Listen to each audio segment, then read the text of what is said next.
E ele falou que trabalha numa emergência, né? Mas também está desejando mudar, né? Se ele deve procurar uma empresa para prestar atendimento em telemedicina e quais opções, né? Então, sim, né? Você deve procurar e, como eu falei, fazer essa análise, tá? Da carga horária, quanto paga, quantos pacientes vai atender por hora, tá? Também não adianta a gente ir para uma empresa, e é até bom que a gente não aceite serviços desse tipo, porque é difícil, né? Você trabalhar assim, que nem uma empresa queria pagar um valor pequeno por atendimento, mas em contrapartida eles falaram assim, não, mas você vai conseguir atender 6 pacientes numa hora. E eu falei, não, não dá, não tem qualidade. Não dá, em telemedicina não dá para você atender 6 pacientes numa hora, né? Eu não consigo, né? E olha que eu tenho experiência, né? E aí eu falei, não, aqui eu não quero, né? Então, se a gente, né, tiver esse movimento de exigir qualidade, né, nos locais que a gente atende, isso não vale só para a telemedicina, no presencial também, né? De exigir qualidade para poder atender bem as pessoas, né? Ter qualidade para fazer nosso trabalho, isso é um movimento que vai ajudar todos os médicos, né?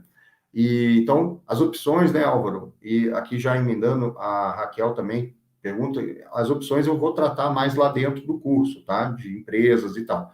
Tem um módulo que tem algumas empresas que eu deixei lá para vocês darem uma olhada, tá? Não sei se o colega já chegou nesse módulo, tá? E também lá dentro do grupo, tá? Do Telegram, inclusive os alunos que estão entrando agora no grupo do Telegram, podem acessar as mensagens antigas, né? Dependendo da versão do Telegram que você usa, você pode rolar a barra de mensagens para ver as mensagens antigas, antes de você ter entrado no grupo.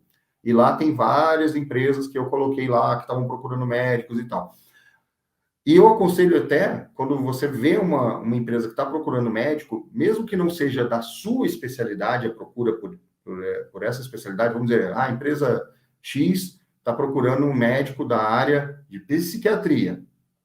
Eu aconselho você mandar o teu currículo, colocando a sua especialidade, né? Se é clínico geral, se pretende atender a clínica geral, se pretende fazer a sua especialidade de prestação de serviço de telemedicina, porque uma hora ela vai precisar da tua especialidade. E aí você já tem lá um cadastro que está ali aguardando, às vezes, um contato, né? Então, a gente tem que fazer esse movimento de buscar, né? De se expor também. Tem que ter, por exemplo, perfil no LinkedIn, né?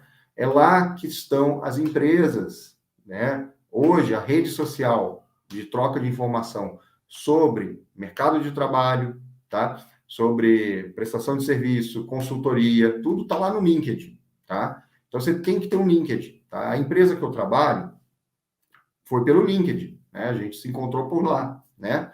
A primeira que eu trabalhei foi por uma indicação de um colega, né? Lá em 2020, um colega que nem queria fazer telemedicina, não estava nem aí para telemedicina, ele recebeu uma mensagem, né? Ele é dermatologista e faz muita parte de cirurgia dermatológica. Ele recebeu uma mensagem de uma empresa que estava procurando médicos para fazer atendimento, né, em telemedicina, de clínica geral. Aí ele me passou, foi a primeira que eu entrei. Então, essa questão da gente colaborar entre nós, trocar informações, esse é o objetivo, por exemplo, desse grupo do Telegram, que é o grupo dos alunos, tá? Então, você vai buscar essas informações também de forma ativa, mas tem ali um apoio, né, para os nossos alunos. E dentro do curso, como eu falei, tem um módulo lá que tem um link de algumas empresas que eu fiz uma sondagem que eu sei que tem como cadastrar o currículo e oferecer serviços, tá? Então, obrigado aí pela pergunta, Álvaro, Raquel também, Paulo César também, né? Paulo está lá conosco, né, Paulo? Como posso propagar que atendo por telemedicina nas redes sociais? Tá, muito boa a sua pergunta. Você pode, né, falar que você atende telemedicina, tá tudo ok, desde que você faça toda a sua publicidade médica dentro das normas da resolução 1974/11, tá? Que é a norma vigente sobre publicidade médica, tá? Então, você tem que observar o que está na norma e fazer isso nas suas redes sociais, tá? E é importante você falar nas suas redes sociais que você atende por telemedicina, como funciona a telemedicina, quando a pessoa, né, pode utilizar a telemedicina e quando ela não pode utilizar a telemedicina. Aí dá exemplos, né? Por exemplo, olha, telemedicina não é para situações de emergência, que a pessoa esteja, por exemplo, com falta de ar, que está tendo dor no tórax, né? Você pode fazer alguns exemplos, né? Suspeita de infarto, né?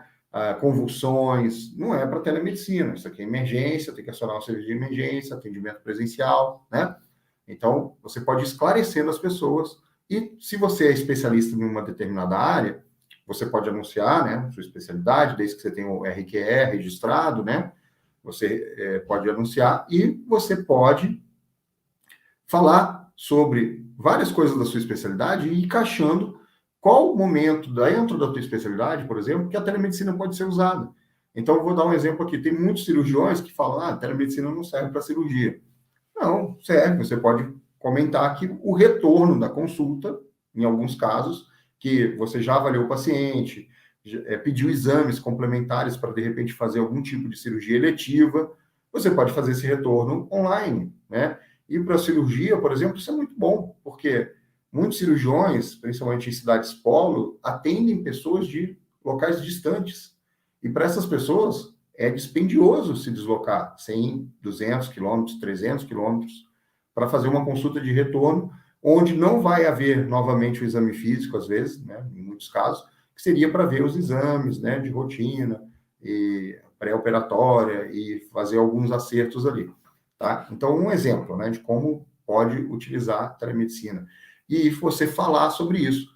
Outra questão que é interessante é falar sobre notícias relacionadas à telemedicina, tecnologia, né, que está avançando, tá? Então, existe alguns equipamentos, smartwatches, né, que estão sendo liberados aí pela Anvisa para monitoramento de algumas condições e sinais vitais, equipamentos, né, que podem ajudar no exame físico à distância, tá? Então, tem muita coisa que você pode conversar, né, vamos dizer assim, com o seu público, tá? Aí, claro, né, tem gente que fala, mas eu não gosto de fazer vídeo. Ok, tem outras maneiras. Faz caixa de texto, faz imagem, faz mapa mental, né? Assim, aqueles desenhos, né? Tem que ter criatividade, né? Então, assim, hoje a gente teve uma mudança muito grande, né, nesses últimos 20 anos, do comportamento do consumidor de serviços e produtos. Não é só na medicina, em tudo, tá? Então, as pessoas iniciam um relacionamento antes mesmo, né, de conhecer a pessoa pessoalmente, né? Então, hoje a gente tem as redes sociais, venda de produtos online, prestação de serviços online, tá? E com a medicina não vai ser diferente, isso vai ter essa mudança também. Eu até falo que nos próximos anos a gente vai experimentar uma mudança onde os pacientes, que são esses pacientes jovens, que estão agora chegando aí com 25 anos, mais ou menos, né? É uma geração que nasceu praticamente com o smartphone na mão, eles vão questionar se realmente precisam ir no consultório médico fazer um atendimento presencial. Antes de ir no consultório, eles vão querer saber se é preciso ir, né? E aí que entra novamente a questão da telemedicina, onde você vai fazer uma anamnese, vai fazer uma videochamada com esse paciente e vai definir algumas coisas com ele e até mesmo se precisa ou não ir presencialmente, tá? Isso já aconteceu comigo, de paciente entrar em contato porque não quer ir até um atendimento presencial. Está se tornando comum isso, né? E eu atendo esse perfil de pessoas, jovens, de 25 anos, em média, que entram em contato falando, olha, doutor, eu achei você aqui por causa da telemedicina e tal, e eu queria saber se o que eu tenho, preciso ir num consultório do médico fazer um exame, né? E aí a gente conversa, vê a condição, tá? Então, claro que sempre o exame presencial vai ser o padrão ouro, né, do atendimento, né? Isso a gente vai ter que sempre colocar isso, que o exame presencial é o padrão ouro, mas às vezes você pode adiantar muita coisa para o paciente até ele chegar num atendimento presencial. Isso também evita automedicação, evita que o paciente às vezes fique ali naquela situação esperando ver o que vai acontecer com ele, se vai piorar ou não vai piorar, e aí às vezes a situação fica mais grave. Então, eu sou da linha que é muito melhor o paciente ter acesso ao médico para tirar uma dúvida, né? Ter um esclarecimento, uma orientação, dar um norte no caso dele, do que ele não ter acesso, tá?